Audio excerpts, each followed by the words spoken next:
Hello, everyone. I'm Invective. I'm joined today by Cora for the Guardian Angel League, and we are going to be starting with our Game 2 coverage of the first day of the North American TPC. How are you doing, Cora? I'm doing great. Excited for some more games today. I feel like there's been some meta shifts happening over the past few days, so I'm curious to see what gets pulled out today from these pro players. How about you? I'm doing great. I think I've had a wonderful day so far, but I can only say that outside of the context of TFT, because the last time that I had a chance to play this game, I ran down 250 LP and lost Mm. my Grandmaster rank. So we're that meta shift may have happened.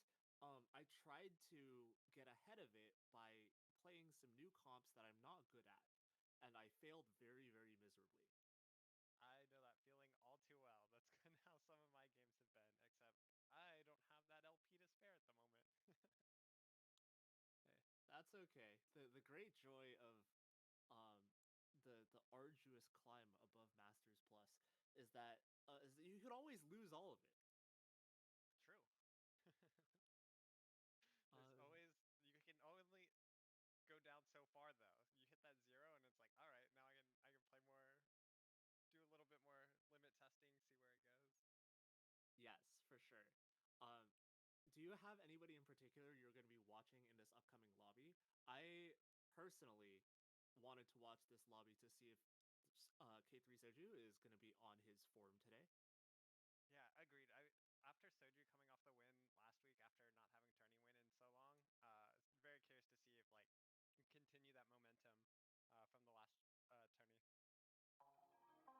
Yeah, I think like there's uh, there's definitely a public image difference between Soju and someone like Wei Jin, where at the very least in the past, I feel like you could argue that Wei Jin always seemed very locked in on being the highest tier competitor, and I feel like Soju's persona, not necessarily his actual work ethic, but his persona is certainly that of someone who wants to try as little as possible to achieve a goal, but he certainly works very hard. And I guess maybe one of my main concerns is that he hasn't had as much time on the current patch because he was part of the EWC closed qualifier in a previous weekend. Yeah, and 4v4 is very different from just normal ladder or tourney going to single. Like I've been playing a lot of 4v4 this set, and it's been an absolute blast. Just playing in one of the Boise Phoenix League, and it feels like a completely different game. So some of that skill could transfer over from their EWC qualifiers, but it's not a full one to one because there's different comps and stuff that you can play and how you play around that, which makes I think the game more interesting. Yeah, absolutely. We are having a great look at some of Wei-Jin Iverson's stats.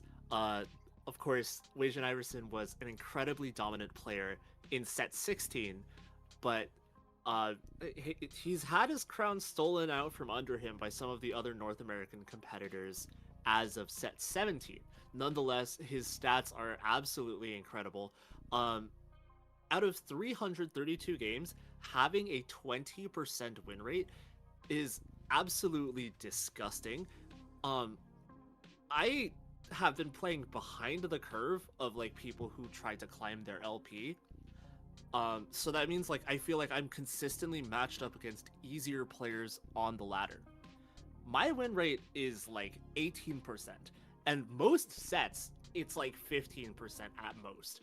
Some players in the TPC have like 10% win rates on ladder. This is an incredible stat to talk about. Yeah, I don't know how you're pulling off a 20% win rate in tourney play. Like you said, that's so hard to do just in normal ladder too. But to be able to do that in tourney, and I think even like almost more impressive is the eighth rate. Only 8% going in the final spot. Like that just shows that really good at recognizing when to you're at that bottom to not be able to necessarily play for the first, but to prevent yourself from going eighth. But then also has enough games to play for the win rate to go for the actual first. So it's like normally I feel like you don't necessarily see those. I mean, you hear first or eighth a lot, and that is not Wei Jin. He's first and not eighth. Yeah, which is an incredible spot to be in as a player. Anyways, these are very very impressive stats. Certainly later in the day we may have a chance to get to see him play. That would be absolutely lovely. I think he's also off to a great start with his first game, but as of this lobby, I do have an interest in watching some of these players very much. CMB is someone who broke into the pro circuit a few sets ago as a relative newcomer. He represents Brazil, I believe. And I think that there are a number of other Brazilian co-streamers watching this lobby as a result.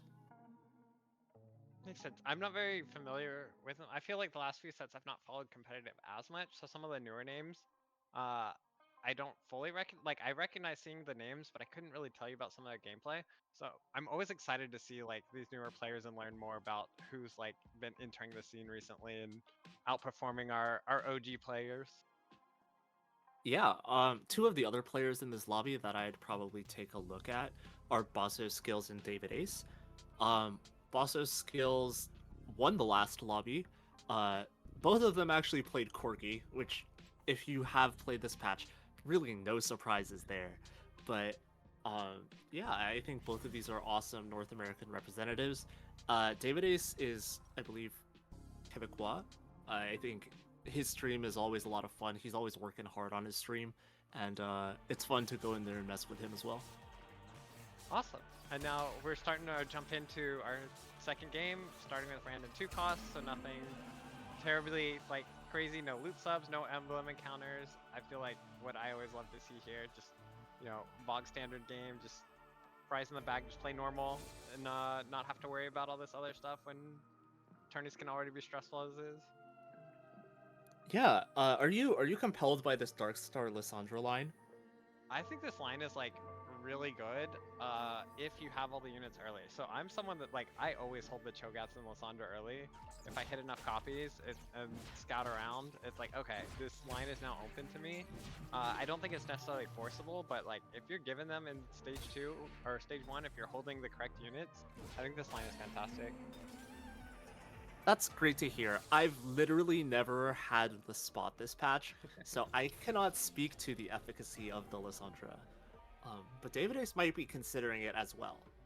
Yeah, this is one of those where I feel like this is where you hold them all and you see, and then you scout around to see if somebody else gets the better angle for it. Because I feel like there should always be one player. If everyone's holding those units, at least one of the 8 is going to have the opener to play it. They'll have hit the Cho upgrade. They'll have like items that get the augment to be able to play it, and so it feels like it's one of those where it's like you just have to hold it to have that option. Otherwise, like you just miss out on it, as it's like really our only 1-cost reroll that's in the meta right now, unless you subscribe to some of the like the Nova Aatrox there's a few rumblings about. Yes. But other than that, it's just Lissandra. We did already see David Ace select Forged in Strength. I feel like it's very, very bold to be like the first person to select your augment. But David Ace is very confident in this being like a lost streak position, or in his ability to use artifacts in general. Yeah, and I feel like that kind of, we were talking about the Lissandra Tro. I feel like taking that Forged in Strength gives up that position, because I don't think that comp benefits from artifacts all that much, and you kind of want to streak stage 2. So that's one of those where, like, I'm really curious to see what end up playing with Forged in Strength, because I feel like I've been seeing less people play it recently. And then Basso Skills just hitting from here, hitting the Darkstar spat from We Stick Together just at random, where it's like, okay, game decided right there for Basso. I cannot, I cannot stand this. The last time I selected this augment, well, it might have been the only time I've ever selected this augment. I got Shepherd. I was forced to play LeBlanc, and there were 2 other LeBlanc players in the lobby, which is not real. This is not a real game. There shouldn't be that many LeBlanc players in any lobby right now. Yeah, this is why those emblem augments always scare me when I'm playing ladder, because I'm like, I'm not high enough elo to like, at the moment, because I haven't climbed enough to be like, oh, people will like, you know, give up the line. They'll just contest it anyway. So I'm like, okay, what am I supposed to do now? So those augments always scare me, like where I want to be flexible to be able to not be stuck in the same line with somebody else. But in tourney, most should recognize that and be like, okay, you have the Darkstar spot. Like, won't contest that unless something crazy happens on their end too. And it's one of those crazy positions where it happens to be one of the few emblems that really unlocks the rest of the line, right? Yes. The fact that you have Darkstar emblem on 2-1 gives you such clear direction, and of course We Stick Together does give you that extra component or extra item anvil as well. So also was able to slam two of the utility items that he finds particularly valuable for this composition, the red buff and the Last Whisper. And I can imagine that if he later finds something like the Kaisa, something like the Jin, these are going to be excellent items for both of those units. Yeah, or even since you have the Darkstar spat and those items, like this is one of those that kind of unlocks Xayah. I know there's a new version of Xayah going around with like Xayah TK that's become very popular, but before that comp was around like the past few days, it was playing like you could only play Xayah through Darkstar is what some people thought. And so this was one of those like unlock conditions to be able to play that comp. And so that even leaves that there if other people aren't playing the Xayah TK board. Yeah, for sure. This is looking to be a very, very powerful economic opener for Allegory, one of our EMEA players in the lobby. But I'm not really sure whether Allegory is going to be able to have the best Gambler's Blade user as we transition into the next stage. Yeah, because it feels like it's one of those where it's like not sure if trying to necessarily Fast 9 with that, and like Vex will love a gamblers, but like it's kind of scary to go for that when there's like a hedge fund player in the lobby, because Fast 9 is kind of hard to support two people because you have to be the one of the two of you that hits, and it feels like one of you always misses. So it gets kind of scary trying to play it with other people also going that angle. So I'm not sure who like the best Gambler Blade users are outside of that. If you're not able to be one of the Fast 9 players. For sure. Something I'd be really curious to see is how many people selected the finalists Gambit.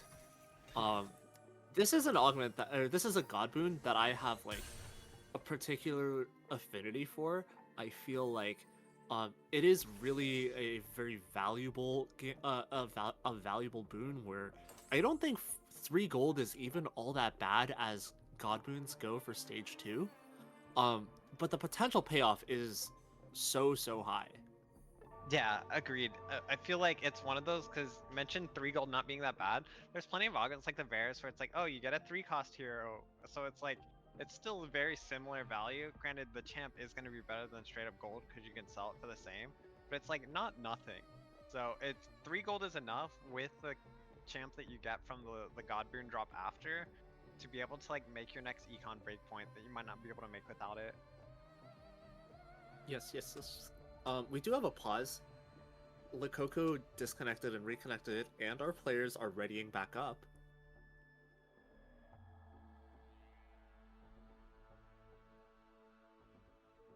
How do you like Aug's spot? I feel like this is unexpected expectedness, right? Yes.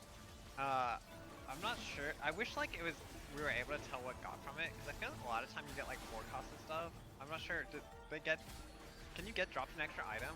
Don't they have extra items over others? I don't know if that's. I believe the drop should have been in this stage. It would be 2 component anvils.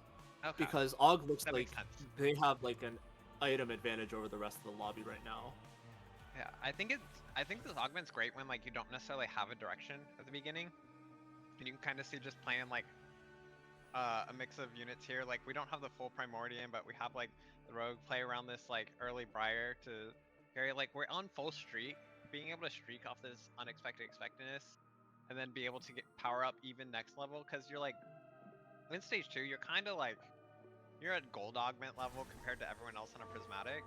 So to be able to win streak from it is pretty big, because then you'll get even stronger. You'll get up to like that prismatic value from that augment in the next stage. So being able to win now without that is huge.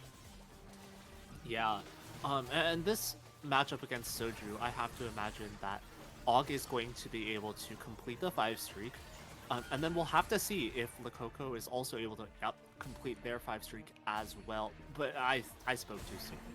Might have cast a curse a little too soon. I think I do this at a very high rate.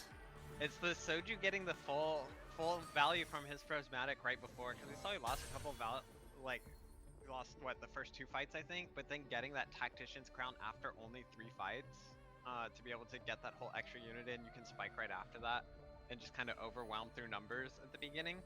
Otherwise, if he didn't have that yet, if that was like wait 5 rounds for it, which is what I thought that augment used to be. I Yeah. think Aug takes that 5 streak there pretty easily. But I also have to comment on Soju's spot. This is a really good spot to win the game from. There's very high potential to be able to play 10 Meeple because he has both the Tactician's Crown and the Meeple Emblem. So I think that would mean that he is able to have 10 Meeples on level 9. The main obstacle to that, of course, is hitting another spat, but there are some really valuable augments here that can provide that spat to him. Yeah, and I'm curious if I know I haven't seen it much since the first patch, like this Veigar comp, where like you just push to go for 7 Meeple as fast as you can, and then just print Veigars. With having that Tactician's Crown, that's also, you can get that in so much sooner to be able to print the 7 Meeple quicker. Like, you don't have to push an extra level to be able to get there. So, I'm really curious to see if Soju actually plays around this Veigar and thinks like, oh, this like isn't the strongest comp, but given the right circumstances, I feel like it looks really good here. I don't have experience on it because I've never felt like I've had the opener for it. But if there was ever an opener to play Veigar, I think this is it. Girl, I'm the Meeple expert. I've played this guy too many times, like a bad amount of times. I enjoy this composition. I think the most important thing. True. Sorry to I think the interrupt, Reforger is really valuable as well. Yes, agreed. Oh, never doesn't mind. want We it. didn't want to Gamba. Oh, that works too, though. I was gonna say Mist Connections is very, very good here. One of the worst things that can happen when you're playing this line is that you don't have a spare copy of Veigar. Yes. So Soju only had the 3 copies of Veigar. The 4th copy is the one that you need in order to, when you have 7 Meeple, in order to print more Veigars. So because you don't want to roll any sooner than level 8, a lot of the time it can be very challenging to play 7 Meeple and also have the extra copy. That solves this problem completely, and it gets him closer to the level where he can start printing Meeples. Yes, agreed. And we can see that he is holding that Veigar there, so probably is playing it. I definitely have some PTSD from, I was coaching a friend play the Poppy Hero augment, and just never found the 4th Poppy ever. Rolled like over 100 gold for it, and I'm like, okay, I don't know what to do here anymore. So I just have PTSD from playing 7 Meeple, where it's like, I don't ever want to touch this anymore, just from that one game. Actually, the Poppy Hero augment is one that I haven't had a chance to try. It's so fun when it works, just to watch Poppy hammer the Meeple and just kill like 3 units. For sure. It's definitely, I think, one of the most fun design-wise ones, but balance can be a bit off. I don't think it's bad by any means, but you have to have perfect spot for it. My favorite one is Gragas. The Gragas one is so great. I think that one's probably also my favorite, and then Poppy. I hit a combination where I had Find Your Center Group Hug. Oh, that's crazy. And when I tell you that Gragas averaged like 25k damage a fight. Holy. It's just so fun to watch him body slam and suicide bomb a little bit. Yeah, Heal it all back up anyways. Taking a peek around, I feel like Basso might be in a little bit of trouble. Yeah, I think Basso is a bit low in HP trying to get to this 6 Darkstar. Definitely able to pull it out if finds like the early units, but I feel like Darkstar is always like a Jhin check. But at least with the Darkstar spat, it makes it so you don't need the Jhin to hit 6 Darkstar, so you're like able to stabilize a little bit sooner to get there. I think is why the spatula in particular like enables the comp so well, because it like gives you a much better mid game when you have those extra black holes. To be able to give you time to find the Jhin. Also, that is a lot of people picking Evelynn. That's a lot of damage to everyone that's. That's funny. we know Basso and Allegory are two players who chose not to pick Evelynn, but I would say part of my concern with Basso's skill spot is not just that, you know, reaching 6 Darkstar, but also like I feel like he's not very rich. So he might be put into some like compromising positions depending on like how much he wants to roll and when he's able to roll. Yeah, especially as the other people are gonna start spiking. Like I know we can see on the other side, like CMB has the hedge fund into augmented power. Like that to me just looks like this is just a straight up X game. Has the rage blade, like being able to go 9 so fast and then likely to get a prismatic augment as their final over everyone else to just be able to push that power. I'm really curious what Eltheros Coco does here with this board, having like this is a weird mix of spatulas to be able to hit. So I'm really curious how they turn this board. It is Serpent, so it's like potentially Zaya, but I don't feel like have the Zaya items there either. I think these Zaya items are Last Whisper, but it's like not the best yet. yeah, they're like barely acceptable. If Likoko is able to get another bow, then I feel a lot more confident. But I would not feel confident in being able to pull 2 bows from the Treasure Dragon. I think this must be a situation where you get 1 bow or else you feel really, really bad. And then like I don't even know if like I guess there's potential to play Master Yi here.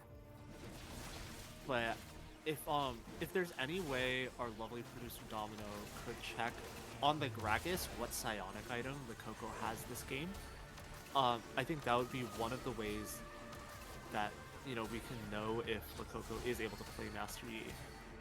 I think Psionic Drone is probably not what you're looking for there to be able to play the Yi angle. So the Preserver's okay, because it can just be a tank item. That's true. You just throw it on the Tahm Kench. But I would say like it gets a little bit complicated just because we don't have any of the best Master Yi items right now as well. Aside from the Brawler emblem being quite good. Yeah, and that's where it's like, I feel like it has to be a Zaya angle because of the Kraken. Like in the Yi, you can Kraken the Kindred, but it's like you said, where are other Yi items to be able to play it? But like, they're doing a great job of just tempoing up. There's a pull. Fight this entire game, or 10th Street, and getting that extra bow, so like, I think definitely looking towards it.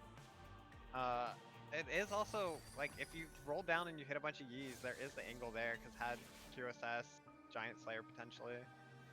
Yes. We know Tartaman is very committed to playing this Master Yi, though, and he is starting to find them on the roll down, which is very, very good, and as well, having the Malware Matrix, this is a great third item for Yi. It also gives you a potential win condition, right? If you are able to hit a Graves at some point in this roll down, scaling the Graves instead of playing the Kindred, and eventually pivoting that Malware Matrix over to Graves is one very powerful combination. What are your thoughts on the Yi on what item you drop when you do have the Malware? Are you typically dropping the QSS, or are you dropping like the Giant Slayer? If, like, I think these items are ideal. The QSS is not mandatory in every matchup. I will say that you really don't want to position Yi right on top of a Nunu. You don't want to position Yi like in various vulnerable positions. But the QSS is not like it really does only get punished in certain matchups, and so I feel like you have ways of playing around it, and you're not guaranteed to be punished. That makes a lot of sense. Because I feel like when Master Yi was first becoming popular, it felt like QSS was the most important item. But I feel like there's, like you said, as long as people learn to position a bit better and position around like the Nunu, there's not as much CC I feel like that you have to avoid other than the Nunu. So if you can avoid that one, you should be good.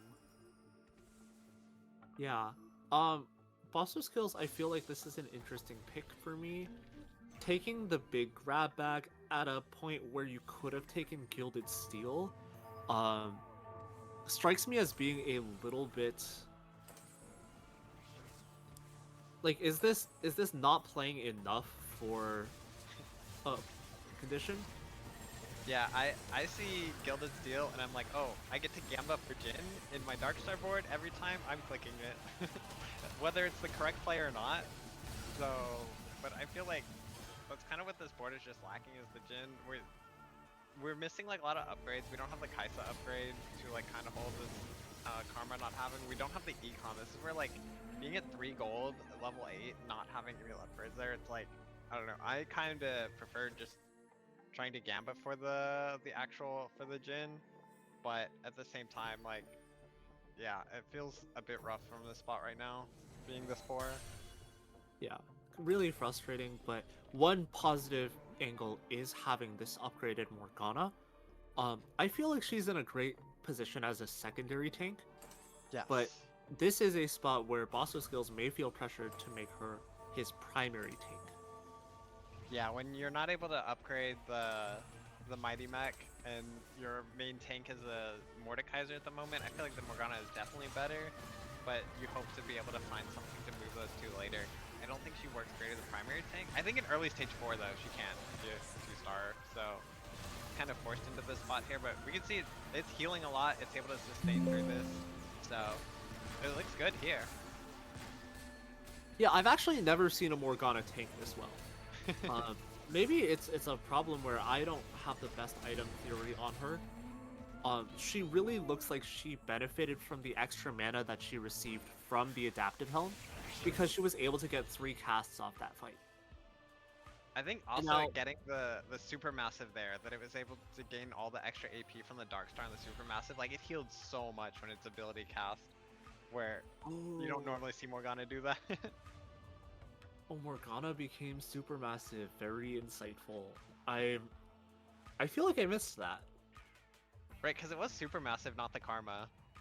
So, which the supermassive itself doesn't give any tank stats, right? Because it just gives AD and AP. It doesn't give you HP, which is kind of deceptive because it gets bigger. You're like, oh, it's tankier. It has more HP. No, it just gets more AD and AP. But like I guess I don't know what her actual AP ratios are, but when she cast, she healed like half her HP bar. So I think it was worth over a Karma one.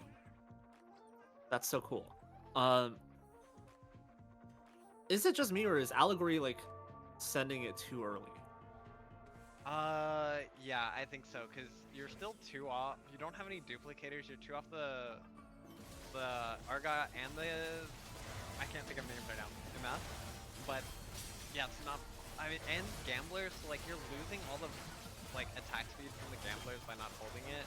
So it does feel a little rough when you're sitting at how much is it? 69 HP, where it's like you could afford to wait a little bit and roll at like the end of the stage, but maybe he just wants to hit and punish some of these other players before they spike. Is afraid that like maybe this comp falls off a bit. I don't have enough experience on this comp to know, but I'm glad to see this comp because I've heard some like rumblings of it. I played it once and did not go the best. So it's cool to see this comp actually being played at the highest level. Yeah. I mean, I guess Allegory is just saying, screw it, let's roll. We have honor roll, therefore let's roll. But yeah, I guess my main fear is that by doing this, we're really hurting our max cap Mhm. at a point where we don't need to. For many of the reasons that you said. We also have really good scaling, right? I feel like this Cosmic Hex with the Kane 3 or the Rost 3 is super, super valuable. Yeah, the Ross 3 with the Cosmic and full item, full everything should be able to tank forever. So it looks good there that like should be able to stall out. As we look over at Soju, I saw he hit the Veigar 3 last turn, and still lost streaking the next 2 after hitting it. Looks a bit rough without having this Ramus upgrade. So yeah, I feel like this is just where it's like I don't have the games on Veigar to know if this is typically what this looks like. But I guess without the Ramus too, it's a bit rough. Yeah, I want to say like this is sort of what it looks like when you aren't stable, but I feel as though Soju should have a way, or should have like the chance to stabilize with Ramus 2. It's just that you have people like CMB in this lobby who are trying to win out from an insane position, and you only have 17 HP. This stage, it's 2 lives.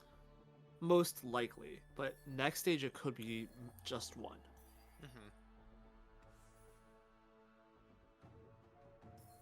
NS keep We rolling, still have can't no find this randoms. Ramus. And I don't know, there's no way to tell what the printer count is at, right? I So I think know turn before had a Ramus on there, but we also dropped all the 7 meeple actually, so we're not even able to print. I feel like that's where like I worry with that line because it's like I don't know when to like drop out all the 7 meeple. I'm like I really need this Ramus. Can I greed for it or do I need to just win fights? yeah. We do have a chance to see CMB's level 9 board go head-to-head with Lakoko. Lakoko found the Jin on level 8, has the Serpent Emblem on the Jin, seems like a really powerful combination, but this is now going up against Blitzcrank 2, Shen 2, and it's putting up a fight, but Vex carries really admirably, and the Radiant Thieves Gloves on the Blitzcrank ended up proving very, very valuable as well. Yeah, this is definitely one of those boards where it's like, you know, the hedge fund going into augmented power where it's like, okay, you hope that you have enough, you're gonna be playing, you know from the start you're playing this game on 1 life and you just gotta hope that you get everything on that roll down, you set yourself up for it.